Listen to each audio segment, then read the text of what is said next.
ოზურგეთის მუნიციპალიტეტის მერიაში რეორგანიზაცია იწყება. ამის შესახებ დღეს ოზურგეთის საკრებულოს სხდომაზე გახდა ცნობილი.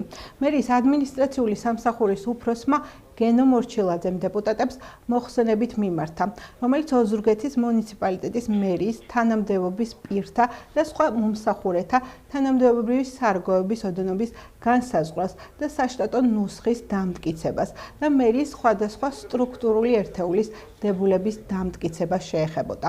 მერიის ადმინისტრაციის უფროსის გამოსვლიდან გახდა ცნობილი, რომ ოზურგეთის მუნიციპალიტეტის მერიაში რეორგანიზაცია და შტატების ოპტიმიზაცია იგეგმება. მუნიციპალიტეტის საკრებულოს დეპუტატებმა კი თემის უკეთ შესწავლის მიზნით აღნიშნული საკითხი ადმინისტრაციულ წარმოებაზე დააყენეს. დამატებითი შესწავლა საკრებულოს მხრიდან მერიის წამყვან სამსახურებში შტატების დაგეგმილმა შემცირებამ გამოიწვია. დეპუტატების მხრიდან კითხვები შეეხო სოციალურ, საფინანსო და ინფრასტრუქტურულ სამსახურებს, სადაც მუდმივი დოკუმენტბრუნვისა და ოპერატიული მუშაობის პროცესი მიმდინარეობს, რამდენად მიზნობრივი იქნება შტატების შემცირების პროცესი.